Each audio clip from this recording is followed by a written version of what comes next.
नमस्कार साथियों, एक बार फिर से स्वागत करता हूं आपका अपनी यूट्यूब चैनल सरकारी जॉब फाइटर पर।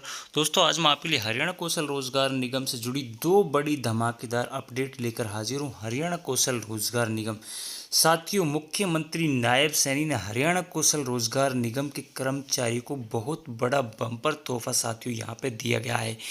कई डिपार्टमेंटों के साथियों हजारों कर्मचारियों का अनुबंध है, उसको 1 साल साथियों एक्सटेंड कर दिया गया है, यानी कि बढ़ा दिया गया है। तो दोस्तों, बहुत बड़ा तोहफा साथियों इनको यहाँ पे मिला है। उसके बाद दोस्तों, दूसरी बड़ी खबर साथियों यहाँ पे निकल के आई है। लगभग 4200 कर्मचारियों ने हरियाणा कौशल रोजगार निगम का साथियों विरोध किया है। ये कर्मचारी डीसी रेट पे लगे हुए थे, यानी कि कॉन्ट्रैक्ट बेस पे। लेकिन हरियाणा सरकार ने क्या है कि इनको हरियाणा कौशल रोजगार निगम के तहत लाने का साथियों कार्य किया। तो कौन कौन से डिपार्टमेंट के कर्मचारी हैं, क्यों इनको साथियों यहाँ पे इनको विरोध किया है कि ये हरियाणा कौशल रोजगार निगम के नहीं आना चाहते। तो साथियों, संपूर्ण जानकारी पर आगे वीडियो में विस्तार से चर्चा और संवाद करेंगे। उससे पहले साथियों, जो भी साथी दोस्तों चैनल पर पहली बार आया है या फिर दोस्तों जिन्होंने अभी तक चैनल को सब्सक्राइब नहीं किया है, हरियाणा और दोस्तों यहाँ पे जो हरियाणा की जो भी छोटी बड़ी सरकारी नौकरी है, चाहे वो HKRN की हो, चाहे दोस्तों DC रेट की हो, चाहे डिपार्टमेंटल हो, सभी की अपडेट साथियों इस चैनल के माध्यम से आपको समय पर मिलेगी।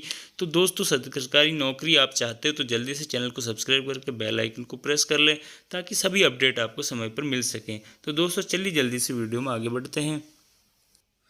तो दोस्तों, सबसे पहले तो यहाँ पे देखते हैं कि कौन कौन से डिपार्टमेंट हैं और कितने कर्मचारी हैं जिनका साथियों 1 साल का साथियों यहाँ पे जो अनुबंध है वो बढ़ाया गया है। तो दोस्तों, यहाँ पे देख सकते हो बिजली कर्मचारी हैं, कंप्यूटर शिक्षक हैं और साथियों यहाँ पे लैब सहायक हैं।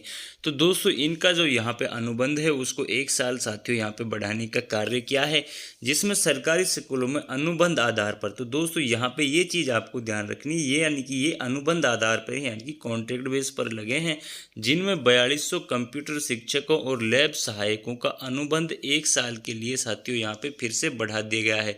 साथ ही इन शिक्षकों को हरियाणा कौशल रोजगार निगम के अधीन लाया जाएगा। तो दोस्तों, ये यहाँ पे आपको थोड़ा सा ध्यान से इसको देखना है। तो दोस्तों, वहीं हरियाणा बिजली प्रसारण निगम में तृतीय और चतुर्थ श्रेणी पदों पर अनुबंध आधार पर लगे 2350 कर्मचारियों को भी 1 साल की एक्सटेंशन दी गई है।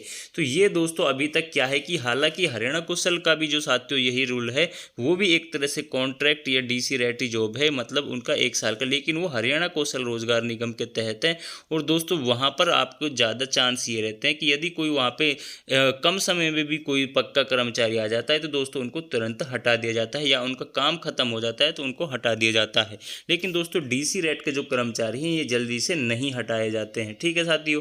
तो दोस्तों, इनका यहाँ पे कंटिन्यू रिन्यू होता रहता है, जो एक्सटेंशन होता है। इस बार भी साथियों यहाँ पे 1 साल का इनको एक्सटेंशन दे दिया गया, लेकिन साथियों यहाँ पे बदलाव ये कर दिया गया है कि इनसे कहा गया है कि आपको हरियाणा कौशल रोजगार निगम के अधीन लाया जाएगा। लेकिन साथियों, ये कर्मचारी हैं इस चीज़ से साथियों खुश नहीं है। 2350 कर्मचारी को भी 1 साल की एक्सटेंशन दी गई। कंप्यूटर शिक्षकों और लैब सहायकों की तर्ज पर बिजली कर्मचारी भी अगले 31 मार्च तक सेवाएं दे सकेंगे। कंप्यूटर शिक्षक वेलफेयर एसोसिएशन के तहत कंप्यूटर सहायक वेलफेयर एसोसिएशन ने 1 साल का अनुबंध बढ़ाने के लिए फैसले का स्वागत किया है। लेकिन दोस्तों, यहाँ पे जो एसोसिएशन हैं, वेलफेयर्स हैं जो इन्होंने बनाई हुई है, चाहे वो शिक्षकों की हो चाहे दूसरी हो, इन्होंने तो इस फैसले का स्वागत किया है। हालांकि इन्होंने स्वागत किया है जो साथी वो 1 साल का जो इनका अनुबंध है उसको बढ़ाने का किया है। लेकिन दोस्तों, यहाँ पे अब मामला दूसरा फंस गया है, वो साथियों यहाँ पे मैं अभी आपको दिखा देता हूँ।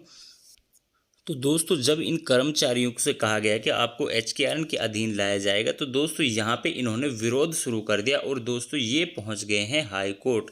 कंप्यूटर शिक्षक व लैब सहायक बिजली कर्मचारी जो वो अभी तक साथियों इसमें शामिल नहीं हुए हैं। तो दोस्तों, पूरी खबर यहाँ पे देखेंगे। शिक्षकों के ये लगभग ये साथियों क्या है कि 4200 कंप्यूटर शिक्षक और लैब सहायक, ये जो सरकारी स्कूल है, शिक्षा विभाग है जो उसमें साथियों लगे हुए थे, इनका 1 साल का अनुबंध बढ़ाया गया था 31 मार्च 2025 तक। 2000 कंप्यूटर शिक्षक और 2200 लैब सहायक कार्यरत रहेंगे। कंप्यूटर शिक्षक और लैब सहायकों ने शिक्षा निदेशालय को हरियाणा कौशल रोजगार निगम के अधीन करने के प्रस्ताव का विरोध जताया है। ऐसे में कंप्यूटर शिक्षक और लैब सहायकों ने हाईकोर्ट का दरवाजा खटखटाया है। हाईकोर्ट में दायर याचिका में कंप्यूटर शिक्षकों और लैब सहायकों ने विरोध जताते हुए तर्क दिया कि HKRN के जरिए भर्ती नियमों के विरुद्ध है, जबकि 30 जून 2022 के अनुबंध नियम P25 में कर्मचारियों को स्थानांतरित पोर्ट करने का कोई प्रावधान नहीं है। तो साथियों, इनका मतलब ये है कि हरियाणा कौशल रोजगार निगम में इनको पोर्ट करने का कोई प्रावधान नहीं है, जो DC रेट पर साथियों यहाँ पे लगे थे 30 जून 2022 के अनुबंध P25 में जब ये लगे थे। तो दोस्तों, यहाँ पे हाईकोर्ट ने सरकार को नोटिस जारी करते हुए 22 जुलाई तक जवाब मांगा है। तब तक कंप्यूटर शिक्षक और लैब सहायक यथा स्थिति के मुताबिक कार्य करते रहेंगे, यानी कि जब तक ये साथियों इस डेट तक ये अपने जो DC रेट पर साथियों जो लगे हुए हैं कॉन्ट्रैक्ट बेस पे, उसी आधार पर साथियों ये कार्य करते रहेंगे, उसी आधार पर ये लगे रहेंगे। ठीक है साथियों, तो दोस्तों हरियाणा कौशल रोजगार निगम से जुड़ी यही बड़ी अपडेट मुझे यहाँ पे आपको देनी थी। आशा करता हूँ साथियों आपको इन्फॉर्मेशन अच्छी लगी होगी। तो साथियों चैनल को सब्सक्राइब करके बेल आइकन को प्रेस कर लें, ताकि आपको हरियाणा कौशल रोजगार निगम के साथियों जो वैकेंसी हैं, ऑफर लेटर हैं, वो सभी साथियों समय पे इनकी इन्फॉर्मेशन मिल सके। तो दोस्तों मिलते हैं नेक्स्ट वीडियो में नेक्स्ट इन्फॉर्मेशन के साथ। जय हिंद, जय भारत।